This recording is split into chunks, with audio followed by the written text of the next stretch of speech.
December 7th, 1943. 2 years to the day after the skies above Pearl Harbor burned with fire and smoke, a very different kind of vessel slipped into the harbor at San Francisco. Its decks were lined not with sailors in uniform, but with weary figures wrapped in threadbare kimonos and coats patched a dozen times over. They were Japanese civilian women, some nurses, some wives of diplomats or merchants caught overseas when the war erupted, and a handful of young women who had served in rear-line hospitals. They had been captured in the Pacific and brought across the ocean under guarded transport, their journey marked by fear, hunger, and silence. As the ship approached the docks, the women braced themselves for what they had been told since childhood. The Americans were cruel, barbaric, and eager to see their enemies suffer. More than one whispered a final prayer, expecting chains, starvation, or perhaps worse.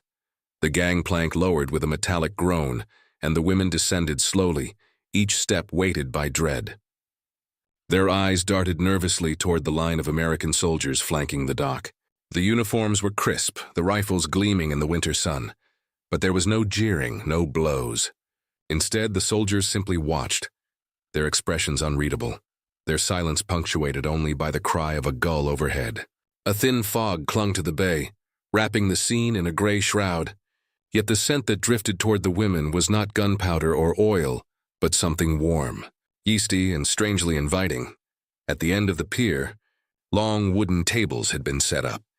Upon them lay stacks of bread, white bread, soft and steaming, its golden crust splitting slightly from the heat.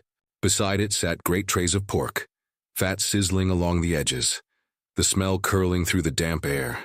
For women who had survived the past 2 years on bowls of thin rice gruel, on pickled radish and scraps of fish, the sight was almost surreal. One young nurse clutched her stomach instinctively, not from hunger but from disbelief. Another whispered to her companion in hushed Japanese, "It must be a trick." Through this rich cannot be real, their fear had not been unfounded. Back in Japan, daily rations had dwindled to mere handfuls of rice, sometimes padded with barley or millet. Meat was all but vanished. Butter and milk were rare luxuries. The Empire's propaganda had thundered for years that American soldiers were monsters who would beat and starve prisoners until they begged for death. In occupied cities across Asia, women had seen how Japanese forces treated Allied captives. Skeletal men behind barbed wire, eyes hollow, bodies broken. They assumed Americans would repay cruelty with cruelty. And so, walking toward the tables, their steps faltered, as though bread itself might conceal a weapon. An American sergeant gestured firmly but not unkindly. "Line up here," he instructed, his voice low, his words translated quickly by a bilingual Red Cross aide. The women formed a hesitant queue. The sound of heels and sandals on the wooden boards echoed like small drumbeats, each step bringing them closer to a confrontation they did not know how to face. Their eyes could not leave the bread, soft, pale, and abundant. It seemed to mock the shortages that haunted their homeland. One middle-aged mother, who had buried a son in the last year, found tears rising unbidden at the thought that her remaining children back in Yokohama would not know such abundance. When the first woman reached the table, a corporal offered her a tray with a slice of bread and a thick cut of pork. She froze. Her hands trembled, suspended in midair, as though touching it would betray her country or her pride. The corporal nodded once, gently encouraging. With a gasp almost like a sob, she accepted the plate. She did not eat immediately. Instead, she brought it close, inhaling deeply, the scent of roasted fat and warm flour overwhelming her senses. Then, slowly, reverently, she bit into the bread. Her eyes widened. She chewed, swallowed, and for the first time since boarding the transport ship weeks earlier, allowed herself to believe she might not die in captivity. The line moved forward, each woman served in turn. Some devoured their food greedily, shoving mouthfuls into their cheeks as though it might vanish at any moment. Others ate with slow, delicate care, tasting each bite as though to memorize it. Conversations broke out in whispers, astonishment, confusion, even laughter bubbling up in nervous bursts. One nurse remarked quietly, "If this is prison food, what do free Americans eat?" Her words, translated to a nearby guard, elicited a faint smile, though no reply. As they ate, the women noticed other details. The camp buses waiting to transport them were clean, their engines idling softly. American medics stood nearby with blankets, checking for signs of illness. Red Cross workers, some women, some wearing armbands with the bold Red Cross stitched across, distributed milk in glass bottles, the cream floating at the top. The Japanese women held the bottles with disbelief. Milk had been absent from their diets for months, and here it was offered casually, even to captives. The irony stung, and yet it comforted. Still, not all suspicion melted. Some muttered that the generosity was a facade, a brief kindness before harsher realities emerged. Others clung to the belief that Americans intended to fatten them before forced labor, or worse. Yet the bread remained warm in their hands, the pork rich on their tongues, undeniable in its presence. For many, it was the first time the propaganda instilled by their empire faltered, the first seed of doubt planted in soil long hardened by fear. One young woman, no older than 22, recorded in her later memoir that she felt as though she had stepped into another world. "I thought they would starve us," she wrote. "Instead, they fed us more in one meal than I had eaten in 3 days. The bread was soft, the pork was heavy. I wanted to hate it, but I could not." Her words capture the essence of that moment, the collision between expectation and reality, between fear and abundance, between the imagined enemy and the undeniable truth of food freely given. As dusk settled, the buses carried the women inland, toward the camps that would house them through the war. The city lights of San Francisco glowed in the distance, electric brilliance unimaginable, in their darkened, ration-bound homeland. Some pressed their foreheads against the windows, watching silently. In their laps, they still clutched bits of bread wrapped in napkins, unwilling to let go of the symbol that had upended everything they thought they knew. The engines rumbled, the convoy moving slowly into the night. Behind them lay years of indoctrination and hunger. Ahead, the unknown shape of captivity. Somewhere deep in the silence, one woman whispered a single line that cut through the bus like a blade. "If this is how the enemy treats us, what else have they lied to us about?" And with that question, the conflict sharpened, not a battle of bullets and bombs, but of belief itself, a struggle between the stories they had been told and the bread they now held in their hands. The first night in the camp was restless. The women lay on narrow bunks with clean sheets, yet sleep eluded them. Some clutched crumbs of bread wrapped carefully in napkins, hidden beneath their pillows like relics. Others whispered in hushed tones, their voices carrying disbelief. The Americans had given them pork and fresh bread. The taste still lingered, rich and heavy, unsettling in its generosity. They wondered if morning would strip the illusion away. At dawn, the rattle of a bell echoed across the compound. The women rose, folding their blankets with practiced precision, bracing themselves for the harsh routines they imagined were to come. Guards escorted them to a long wooden hall where the scent met them before the sight did. Coffee, butter, bacon fat crisping on iron pans. The women froze again. How could this be prison? The hall was lined with tables, sunlight pouring in through wide windows. Trays were stacked high with food, scrambled eggs, slices of ham, bowls of oatmeal with sugar sprinkled on top. More loaves of bread waited, their surfaces gleaming faintly with butter that melted into golden pools. Glass pitchers of milk and orange juice stood in neat rows. For women who had spent months eating little more than rationed rice or pickled vegetables, the abundance bordered on surreal. One nurse, Keiko, only 25 years old, gripped her tray so tightly her knuckles whitened. She had once worked in a Tokyo hospital, where wounded soldiers begged for food she could not give them.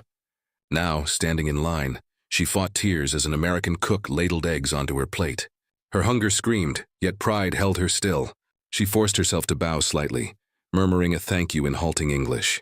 The cook smiled faintly and nodded, moving to the next. Seated at the long tables, the women hesitated once more. It felt like a test, as though the Americans were measuring how quickly they would abandon restraint. Then hunger triumphed. Spoon scraped, bread tore in trembling fingers, bacon cracked between teeth. The silence of the hall was broken by muffled gasps, by sighs that sounded almost like relief. One woman laughed suddenly, shaking her head. "We were told they would give us nothing," she whispered, "but they give us too much." Facts would later confirm what their senses already knew. American camps provided rations averaging nearly 3,000 calories a day. Pork, beef, milk, butter, potatoes, vegetables, all drawn from the overflowing warehouses of U.S. agriculture. In wartime Japan, the average civilian survived on less than half of that. Even rice, the foundation of their diet, was scarce, replaced by sweet potatoes, millet, or chestnuts ground into flour. Meat was almost mythical. Children in Tokyo could not imagine what butter tasted like. Now their mothers were spreading it thick across bread in a prison thousands of miles away. The Red Cross inspected the camps regularly, filing reports that spoke of abundant food, well-prepared meals, and humane conditions. The Japanese women did not see the paperwork, but they tasted its truth in every bite. Each meal carried not only nourishment but insult to the stories they had been told. Their empire had insisted Americans were a cruel people, incapable of mercy. Yet here butter was melting across their tongues. Still, suspicion lingered. Some whispered that this was a trap, that once their bellies softened with comfort, punishment would follow. Others feared poison, though each bite taken without consequence eroded that fear, and slowly the walls of belief began to crack. The women watched the guards eating the same food, saw the cooks laugh together as they worked, and realized the abundance was no performance. This was simply America, its farmlands overflowing, its prisoners fed because it could afford to feed them. For Keiko, the transformation came quietly. She recalled her last day in Tokyo before deployment, when she had queued for 2 hours to buy a handful of barley, her mother apologizing with bowed head for serving nothing but thin soup. Now she bit into thick bread so soft it seemed almost decadent, and she could not help but wonder what her family would think if they could see her. She set aside half her slice, wrapping it carefully in a napkin to keep. It was not waste, it was proof, something tangible she might one day show them. The emotional weight grew heavier at night, when hunger no longer gnawed and the women could reflect. Around the barracks, quiet conversations bloomed. One widow said, "If they treat enemies this way, perhaps they are not devils after all." Another shook her head, unwilling to surrender her loyalty to propaganda, yet unable to dismiss the evidence before her. Their conflict was not with rifles or bayonets, but with the bread itself, which mocked the lies they had been fed for years. And yet, amidst solemnity, moments of humor flickered. One morning, an American guard passed by as a woman tried to sip milk for the first time in years. The cream clung to her upper lip, and she frowned, unsure whether to lick it away or wipe it. The guard chuckled softly, and she glared, offended at first, before breaking into a reluctant smile. Even in captivity, absurdity found its way in. The cultural shock went beyond abundance. Bread, unfamiliar to many, felt foreign and heavy. Some longed for rice, for miso soup, for flavors that spoke of home. But hunger erases boundaries. A nurse remarked that the bread tasted of strangeness and comfort together. Pork, too, was bewildering. Some ate it hesitantly, their stomachs unaccustomed to such richness, while others devoured it as though trying to reclaim years of deprivation. Hunger became the great equalizer. Every mealtime, the same astonishment repeated itself. Trays laden with food, guards urging them to take more, the disbelief of captives who had prepared for torment and received abundance instead. What unsettled them most was not the possibility of cruelty, but the undeniable evidence of kindness. That contradiction pressed harder than hunger ever had. By midwinter, their bodies began to change. Hollow cheeks filled, shoulders straightened. Color returned to faces once pale with fatigue. Strength stirred in limbs that had grown weak from undernourishment. The women noticed and marveled. Captivity had restored them more nourishment. The women noticed and marveled. Captivity had restored them more than freedom in Japan ever could. Yet the realization came with shame, for they still considered themselves loyal daughters of their empire. To admit that the enemy cared for them better than their homeland did was to betray something deeper than pride. At night, Keiko often found herself staring at the bread she had hidden away. She would not eat it, though it hardened with time. It became a symbol, a reminder that the world was not as simple as she had been taught. She turned it in her hands, feeling the weight of change pressing against her chest. One evening, as the women settled into their bunks, A distant whistle blew across the camp, signaling lights out. In the quiet darkness, a voice whispered, almost trembling, "If they can feed us like this, what else might they do that we cannot imagine?" The words hung in the still air, heavy with both fear and possibility. The conflict had shifted again. No longer was it about whether they would starve, but about whether they could continue believing the Empire's stories at all. Winter settled heavily over the camp, but the women soon realized the cold here was gentler than the chill they had carried inside them. Their fear, like frost on a window, slowly melted as daily life unfolded with routines they had not expected. Meals arrived with such consistency that hunger became a memory rather than a companion. Clean water flowed from taps. Showers steamed at the pull of a handle. Blankets, though coarse, were warm enough to make the barracks feel almost safe. Each detail contradicted the warnings they had heard back home, each kindness striking harder than cruelty ever could. Yet what unsettled them most was not the food or the bedding, but the quiet dignity with which they were treated. American guards barked orders to keep schedules, yes, but they did not strike. Punishments were rare, discipline measured, and even in silence the atmosphere carried no malice. The women began to look at the soldiers differently. Their boots were polished, their uniforms crisp, but their faces were young, often weary, and sometimes even shy in the presence of women they had been told were enemies. News trickled into the camp through whispers and occasional Red Cross bulletins. They heard of Japanese camps in the Philippines and on the Chinese mainland, where American prisoners wasted away on meager rations and endured beatings that left them broken. They thought of those men, starving and bruised, and compared it to their own days spent eating bread and pork under roofs that did not leak. Shame stirred in their hearts, tangled with confusion. How could the Empire demand loyalty when it had preached lies so easily unmasked by the taste of butter melting across bread? Keiko noticed it first in herself. She caught her reflection in a tin mirror one morning and was startled by the color in her cheeks, the slight roundness returning to her face. Her uniform had grown less loose around her waist. She looked, she realized, healthier than she had in years. The knowledge unsettled her. Was it betrayal to grow strong under the enemy's care? Or was it simply survival? The body answering to truth rather than propaganda. She folded the thought away, but it returned each time she touched her hidden crust of bread, now hard as stone, yet heavy with meaning. Christmas approached, and with it came another shock. On December 25th, the women were ushered into the mess hall to find tables decorated with paper streamers and branches of pine. On every plate lay slices of turkey, mashed potatoes, gravy, and cranberry sauce, foods they had never imagined. At the far end, an American soldier played a piano, stumbling through carols that filled the room with a strange warmth. The Japanese women ate quietly, but tears ran down more than one face. It was not the feast itself, but the contradiction. They were prisoners, yet treated like honored guests on a day that meant nothing in their own culture. Propaganda had never prepared them for kindness cloaked in tradition. Some resisted still. A stern widow named Harumi reminded the younger women to keep their loyalty firm. "Do not be fooled," she whispered. "This is a trick to weaken us." Yet even she could not help eating the turkey, her resolve softening with each bite. Hunger made mockery of pride, and abundance eroded suspicion. Each gesture of mercy was another hammer blow against the edifice of fear Japan had built. Guards, too, began to notice. One sergeant wrote in his diary, "The women are always polite, bowing even when they do not understand what we say. But it is the bread that breaks them.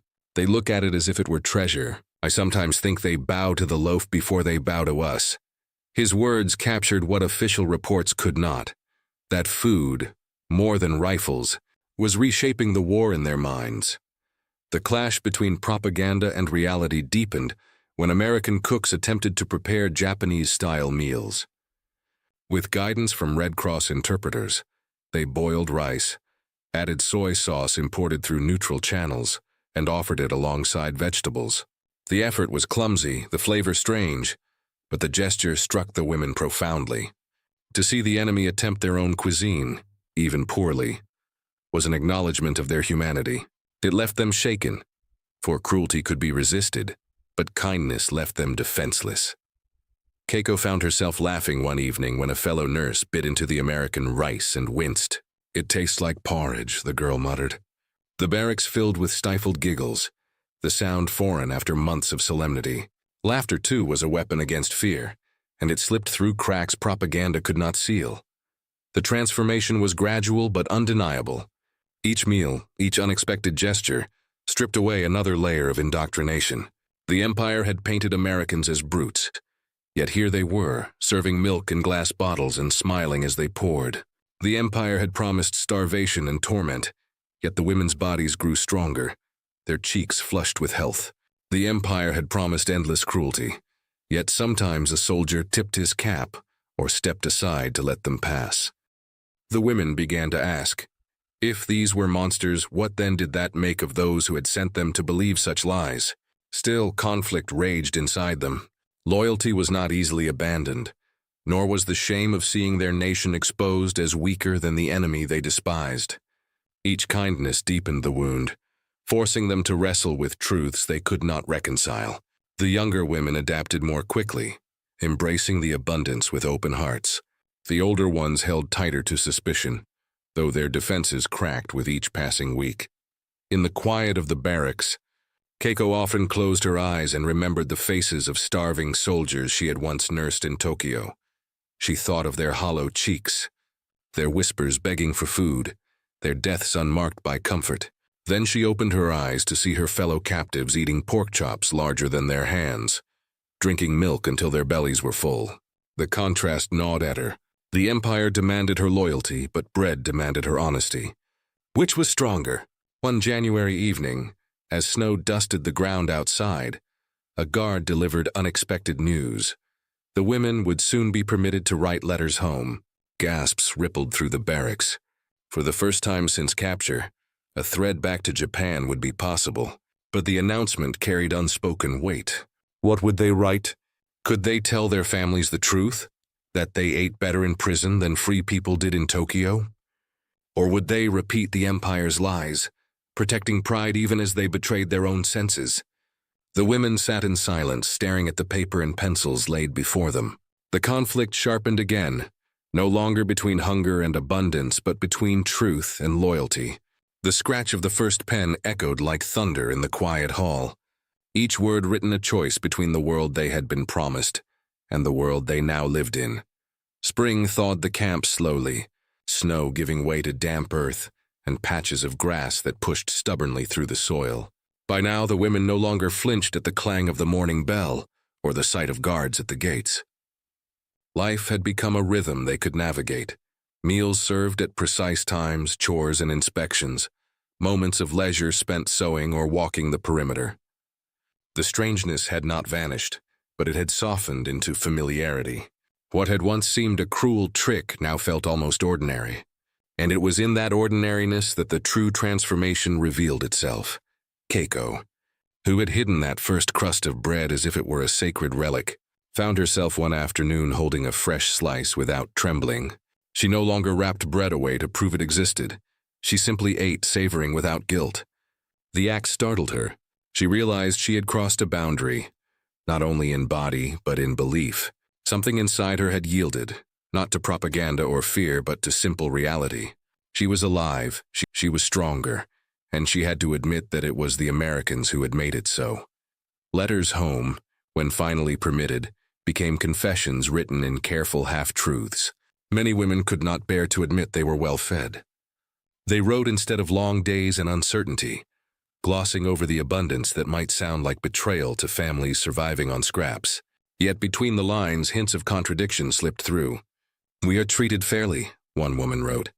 Another confessed, "I eat enough to feel full." Their families in Japan, ration books in hand, could scarcely believe such claims. Rumors spread that captivity in America was preferable to freedom at home. By the summer of 1944, the women's bodies bore witness to their transformation. Photographs taken by inspectors show them standing in orderly rows, their cheeks filled, their eyes alert. They no longer looked like prisoners starved into submission, but women restored by strange fortune. A guard remarked in his logbook, "They walk with more confidence now, almost proud." If not for the uniforms, one could mistake them for guests rather than captives. The irony was bitter. The empire that had demanded their loyalty could not feed them. While the enemy they had been taught to despise had nourished them back to health, the psychological battle grew sharper. Harumi, the stern widow, clung longest to suspicion, warning others not to soften. Yet even she could not resist the pull of reality. One day, she caught herself laughing at a joke a young soldier made as he attempted to carry too many trays and nearly spilled milk across the floor. She covered her mouth quickly, ashamed, but the sound had escaped nonetheless. The moment haunted her. Was it treachery to laugh with the enemy, or was it simply proof that humanity ran deeper than propaganda could reach? Keiko, too, wrestled with shame. She dreamed of her mother waiting in line for barley, of soldiers dying on mats with empty stomachs. At times, guilt knifed through her so sharply that she refused second helpings, trying to atone in small ways. But the truth was undeniable. She had been fed, clothed, and treated with dignity. The Empire had painted America as cruel, yet here she stood with flesh returning to her frame and strength in her limbs. What frightened her most was not the enemy's power, but its mercy. Mercy left no defense. The climax came quietly, not in battle or confrontation, but in a letter read aloud one autumn evening. A young woman named Aiko had written to her sister in Kyoto, and without caution told the truth. "Do not fear for me. I am safe. They feed us bread every day, pork and milk. Sometimes I think we are eating better than you." Weeks later, the letter returned, censored and marked. The women passed it from hand to hand, reading the words before the black ink of censorship struck them out. For a moment, silence filled the barracks. Then, one by one, they looked up at each other, their eyes wide with the same realization. Aiko had spoken the words aloud that they all carried inside. America's abundance was not a trick, but a reality. And it had broken the Empire's lies. The emotional shift was irreversible. They still longed for home, still bowed when required, still whispered doubts in the dark. But in their hearts, something fundamental had changed. They no longer believed every word their leaders had told them. The bread had undone more than hunger. It had undone obedience. Each slice was an argument stronger than propaganda. Each meal a sermon about the nature of power. America had conquered them not with rifles, but with pork chops and loaves of bread. When the war finally ended in August 1945, the announcement reached the camp through a crackling loudspeaker. Japan had surrendered. The women wept, not only for defeat but for relief, for the end of uncertainty, for the chance to return to families who might not recognize them now. Repatriation ships waited to carry them home, but departure was bittersweet. They had entered captivity expecting cruelty and left it carrying the bewildering memory of kindness. Keiko, standing on the deck as her ship pulled away from the American coast, looked down at the ocean spray and thought of the first slice of bread she had tasted. She realized it would haunt her more than the gun barrels or the fences. That bread had forced her to see the world not as propaganda demanded, but as it truly was. And she wondered how she would explain it to her mother, who might never taste such softness again. In later years, some of these women spoke of their captivity not as torment, but as revelation.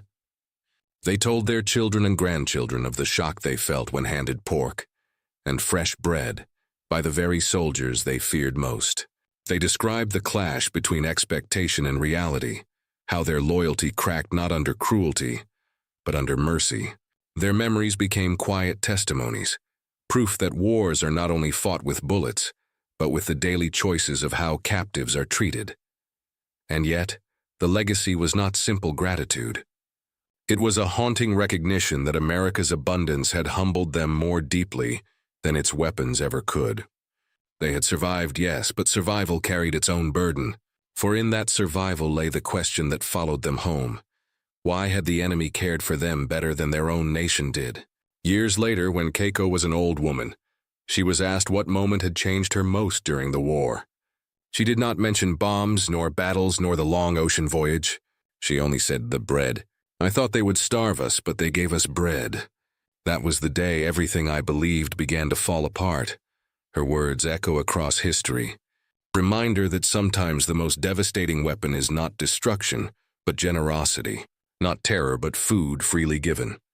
And as the ship carrying the last of the women vanished over the horizon in 1945, the question lingered like a shadow.